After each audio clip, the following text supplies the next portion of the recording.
Bonjour les CM2, sur la case numéro 6 de ton rituel de numération, on demandait de poser et effectuer en colonne cette division qui a deux chiffres au diviseur. Donc on n'a pas encore revu la technique de la division, donc on va corriger ensemble pour bien te rappeler la technique. Même si tu as réussi à le faire, écoute bien la correction.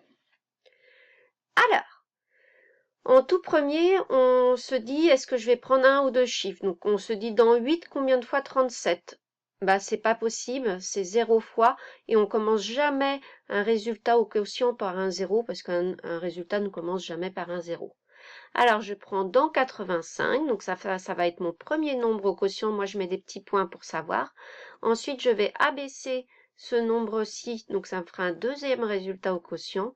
Et je vais ensuite abaisser celui-ci, donc j'aurai un troisième chiffre au quotient. Donc là, on voit qu'on aura trois chiffres au quotient. Dans 85, combien de fois 37? Alors normalement, il faut essayer dans ta tête, 2 fois 37, ça fait 74. Mais si tu veux, tu peux aussi poser à côté, sur une feuille de brouillon, ta table de 37. 37 fois 2, 2 fois 7, 14. Je pose 4, je retiens 1. 2 fois 3, 6 et 1, 7.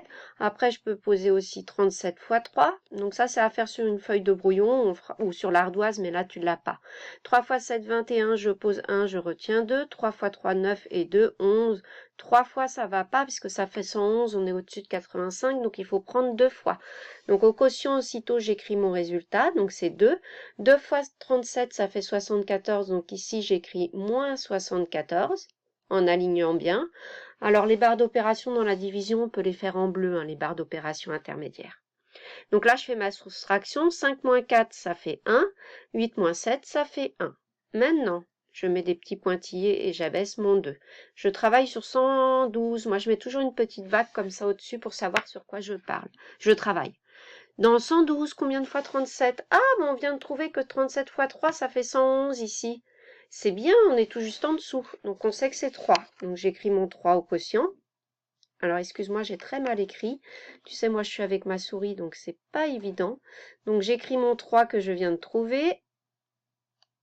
Donc ça fait 3 fois 37, on vient de trouver dans la multiplication ici que ça fait 111. Donc j'écris moins 111 ici, dans la division. Je trace ma barre d'opération, je fais maintenant ma soustraction. 2 moins 1, ça fait 1. 1 moins 1, ça fait 0. 1 moins 1, ça fait 0. J'abaisse mon 2 au niveau de mon reste. Et là, je travaille sur le 12. C'est pour ça que je mets une petite vague au-dessus. Dans 12, combien de fois 37?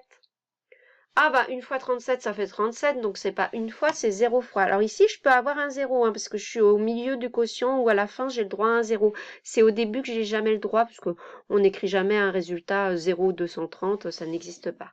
Donc c'est 0 fois, donc ici, je fais moins 0. 0 fois 37, ça fait 0.